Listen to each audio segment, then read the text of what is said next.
opportunity to speak on an agenda or non-agenda item. We'll now open the floor for the board. Of course, we are starting back our chat with the chairs now that we're back in full swing of school. I believe we are planning to do all of those virtually for the time until Ms. Eva can get with us to decide how we would be able to navigate through the schools with being back in the schools to do our high school and middle school chats. I did just want to add that. We'll open the floor at this time. Commissioner Devine. Thank you, Chairwoman Harris. I want to say that I am disappointed to learn about a article in a local paper regarding this board back in 2018.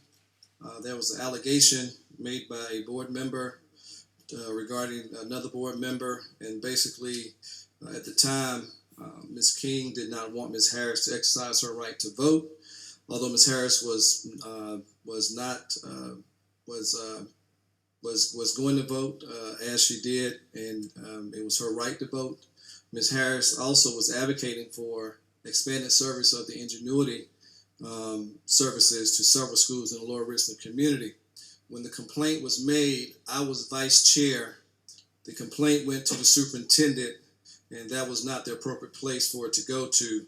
So the complaint came to me as board vice chair because complaint was made against the board chair. And there was a complaint made, an investigation, and the results of the investigation was a letter to Ms. King regarding the complaint. And this goes back to June of 2019. This letter is addressed to Beatrice King, Commissioner, Richland County School District 1, 1616 Richland Street, Columbia, South Carolina, 29201, regarding Richland County School District 1 complaint. And it reads as follows. Dear Ms. King, please allow this letter to serve as the district's formal response to your letter of complaint dated September 5th, 2018, wherein you discuss events stemming from your instance that two board members recused themselves from a matter at the Richland County School District 1 Board of Commissioners regularly scheduled meeting on August 28, 2018. In the complaint, you allege that Chairwoman Harris engaged in a violent physical outburst which required 3 men to stop her advances towards you, which made you fear for your safety.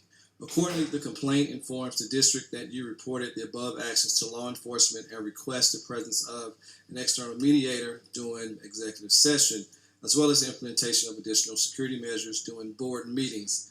As I recall, the board was set to vote on the extension of the district's contract with Ingenuity SC during public session.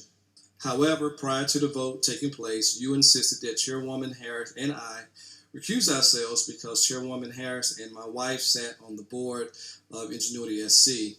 Notably, neither Chairwoman Harris nor my wife received compensation for their service on Ingenuity SC's board. As such, we disagree with your assessment that such circumstances warranted a recusal and sought the legal advice of the district's attorney, Susan Williams. During the executive session, Ms. Williams informed the entire board and Dr. Witherspoon that the law prohibits a public official from attempting to use his office to influence a governmental decision in which he or a family member has an economic interest. South Carolina Code annotated 8-13-700B. Notwithstanding Ms. Williams' confirmation that recusal is a personal choice and not required by law, in this instance, you continue to insist upon our recusal.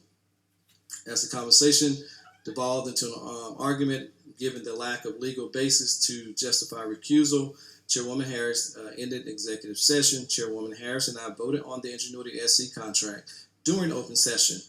In response to the complaint, Ms. Williams contacted Boykin and Davis, LLC, to initiate an investigation of the allegations therein contained.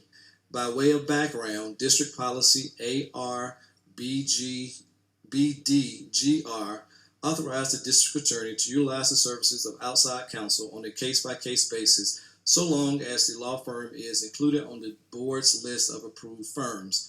As you know, this firm has been included on the board's list of approved law firms for years. Pursuant to Boykin and Davis' authority as the assigned outside counsel on this matter, the firm engaged a neutral investigator to conduct the investigation. As an initial matter, we found your request for an external mediator during executive session to be incompatible with the district's best interests. As you know, the board's executive session discussions are privileged to protect the district's confidential information regarding personnel matters, legal matters, and student matters, among others.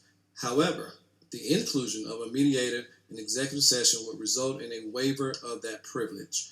This limited the purpose of the investigation to determining the board's exposure to any future criminal investigation and addressing whether these circumstances warrant the implementation of additional security measures during board meetings.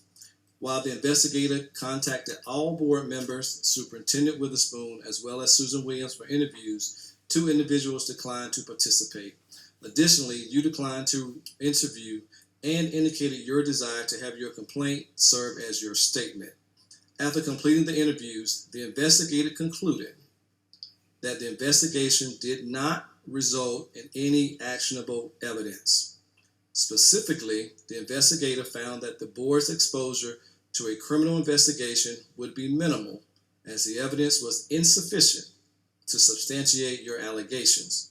The investigator further found that there was insufficient justification to warrant the implementation of additional security measures. Given this finding, we believe that the district's established security measures are sufficient.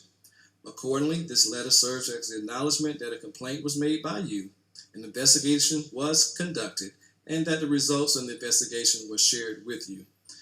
As our foremost concern is for safety and education of our children, our hope is to conclude this matter without further delay. Sincerely, Jamie Devine, Vice Chair, and all members of the board at that time were CC'd on this letter that went to all the board members. So I do want to put that out for the official records that this matter was investigated based off the complaint, and there was no